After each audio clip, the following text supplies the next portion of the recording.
Welcome, everyone. Tonight's story is not legend invented for entertainment, and it is not fiction created for the internet. The life you are about to hear belonged to a real man, a boy born in medieval Portugal more than 800 years ago, who would one day become known across the world as Saint Anthony of Padua. Before he became a saint, before churches carried his name, and before millions prayed to him when something precious was lost, he was simply Fernando, a quiet child growing up in the stone streets of Lisbon. Tonight, we are going to follow his entire life story, from his childhood in Portugal, to the monasteries where he studied in silence, to the dangerous journeys that carried him across the sea to Italy, to the sermons, miracles, hardships, and final days that transformed him into one of the most beloved saints in history. This story is based on historical accounts, early writings, and traditions that survived for centuries after his death.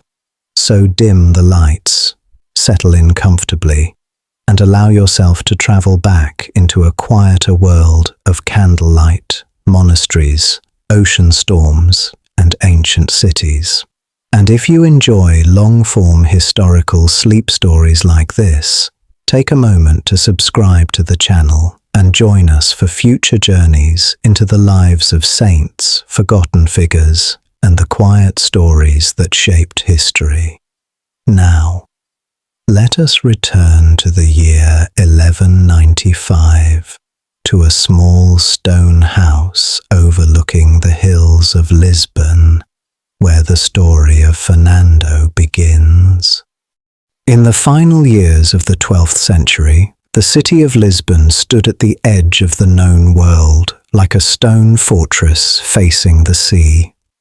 The Atlantic winds rolled through its narrow streets, carrying the smell of salt, fish, smoke, damp wood, and burning oil lamps. Ships from distant ports arrived slowly through the harbour. Traders unloaded fabrics, grain, wine, spices, and stories from lands most people would never see. Church bells echoed across the hills of the city from morning until night. And beneath those bells, in the year 1195, a child was born into a respected household. His name was Fernando Martins de Bulhois. No one looking at the infant could have imagined how far his life would travel from Lisbon, or how many centuries his name would survive after his death. His father, Martim de Bulhois, belonged to the lesser nobility connected to military and royal service. He lived in a world shaped by loyalty, politics, and defense of the Portuguese kingdom, which at that time was still young and unstable. Portugal itself had only recently become an independent kingdom. The memory of war still lingered across the Iberian Peninsula. Castles dotted the countryside. Soldiers moved along roads that were often dangerous. Borders shifted constantly between Christian and Muslim territories farther south. Fernando's father understood discipline because survival required it. But inside the household, there was another influence. His mother, Maria Teresa, carried a quieter kind of authority. She taught prayer not as performance, but as routine. Faith was woven into the structure of daily life: morning blessings, fasting days, feast days, scripture readings, and long hours spent inside churches lit only by candles. Fernando absorbed all of it. Yet, from an early age, there was something unusual about the boy. He watched more than he spoke. He listened more than he argued. Servants later recalled that he often wandered away from noisy gatherings and sat silently in churches long after others had left. He was not gloomy, not frightened, simply reflective. The great cathedral of Lisbon fascinated him. The flickering candles, the echo of footsteps across stone floors, the smell of incense rising into darkness high above his head. These things settled deeply into his memory. Sometimes he would sit near the back of the church and watch priests move through shadows carrying lanterns before sunrise. The city outside was loud and restless, but inside the church, everything slowed, and Fernando loved that stillness. As he grew older, his parents arranged for him to study at the cathedral school. There he learned Latin, scripture, rhetoric, reading, and religious doctrine. Education in the 1200s was difficult and limited. Books were rare because each one had to be copied by hand. Learning required patience most children did not possess. But Fernando learned rapidly, not only memorization, understanding. Teachers noticed he could retain enormous sections of scripture after hearing them only a few times. And unlike some gifted students, he did not become arrogant. If anything, his intelligence made him quieter. By adolescence, it became increasingly clear that Fernando did not desire the life expected of him. As the son of a noble family, he could have entered military service, politics, or administration. He could have married advantageously and lived comfortably. But comfort did not seem to interest him. Something else was pulling at him constantly. At around 15 years old, Fernando made his decision. He would leave home entirely. The day he departed for the monastery was likely painful for his parents, though little was recorded about their reaction. In medieval Europe, entering religious life was respected, but it also meant surrendering ordinary family life forever. Fernando entered the Augustinian monastery of São Vicente just outside Lisbon. The transition was severe. Monastic life stripped away personal identity and replaced it with routine. The monks woke before dawn in darkness. Cold stone floors met bare feet. Bells summoned prayer at fixed hours throughout the day and night. Meals were simple. Silence was frequent. There was no luxury, no privacy, no ownership. But Fernando adapted quickly. The discipline suited him. He immersed himself in theology and scripture with complete seriousness.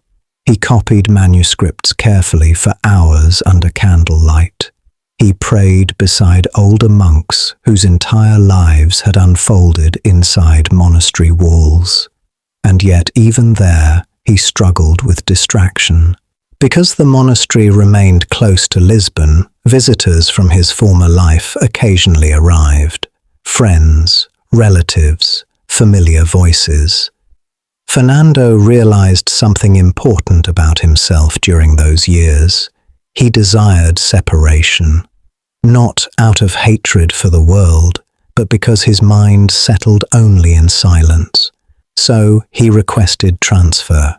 The request was granted, and Fernando was sent north to the monastery of Santa Cruz in Coimbra. The move changed everything. Coimbra in the early 1200s was one of the intellectual centers of Portugal.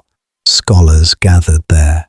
Important manuscripts were preserved there.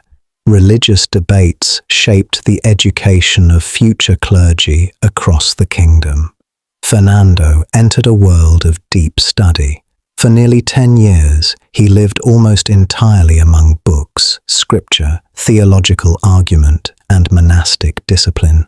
The monastery library became the center of his life.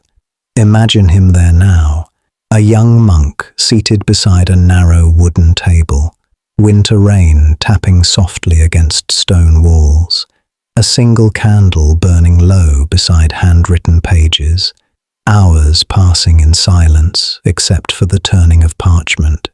He studied the writings of the Church Fathers, theology, biblical interpretation, and moral philosophy.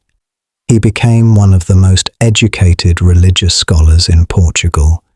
But during those years, another movement was spreading across Europe, the Franciscans. Founded by Saint Francis of Assisi, they were unlike older religious orders. They embraced poverty completely.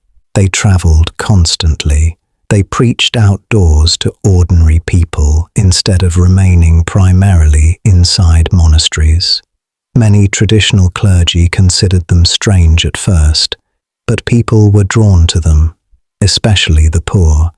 And then came the event that changed Fernando forever. 5 Franciscan friars traveled to Morocco to preach Christianity.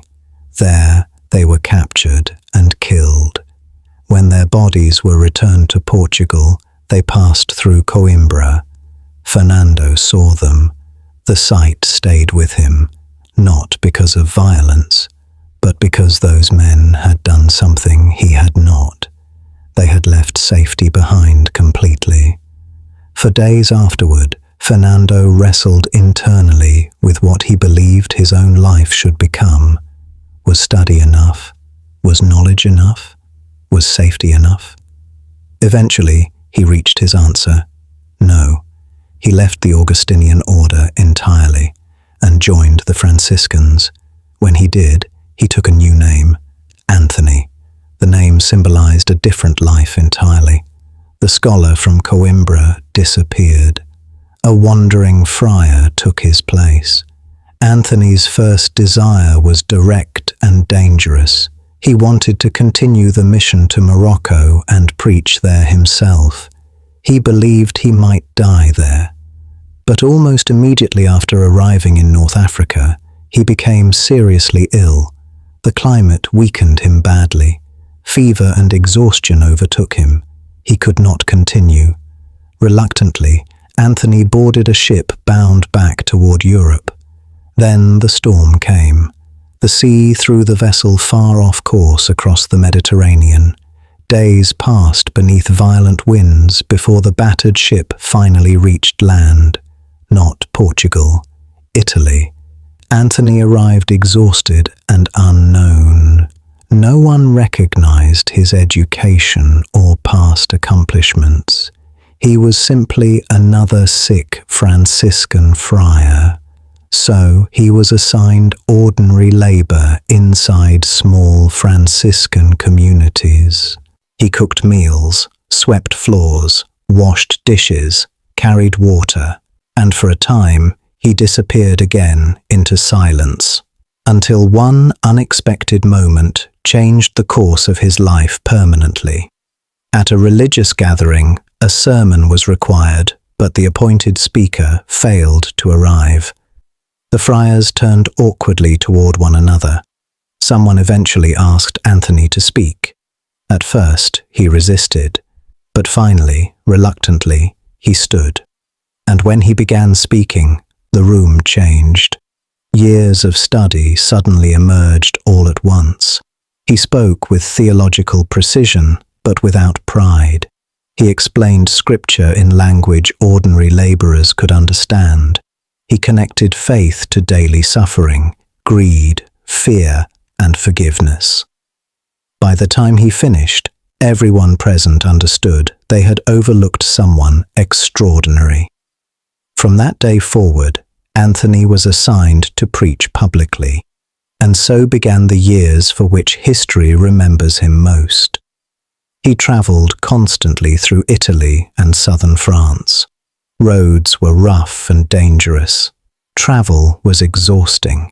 Many nights were spent outdoors or in poor villages.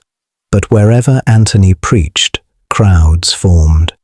Sometimes so many gathered that churches could not contain them.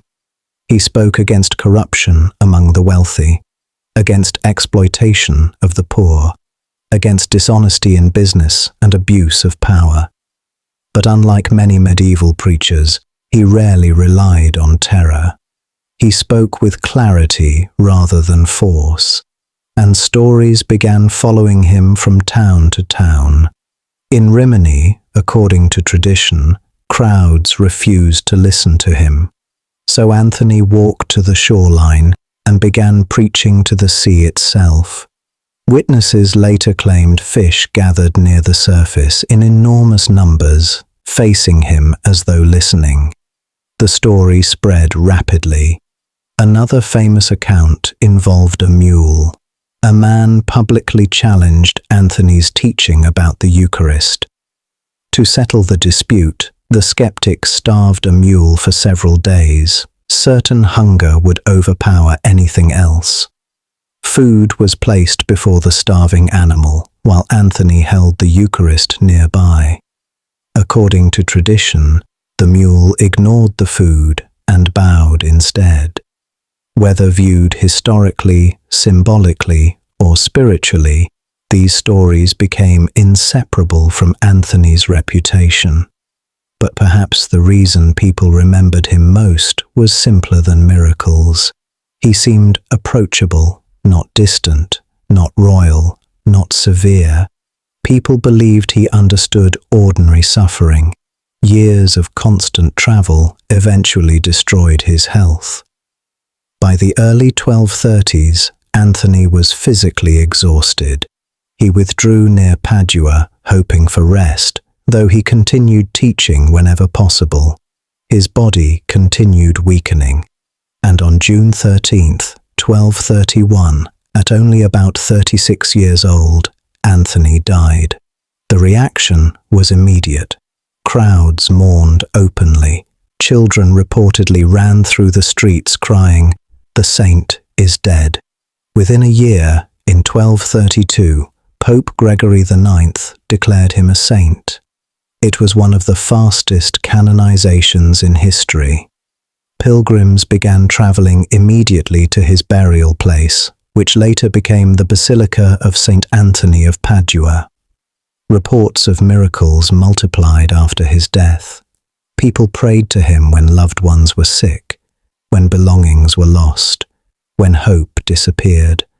And over centuries, the memory of Fernando, the quiet boy from Lisbon, spread across the world. Not because he ruled kingdoms, not because he led armies, but because people believed he carried gentleness into difficult places. And tonight, long after the bells of medieval Lisbon faded into history, his story still remains.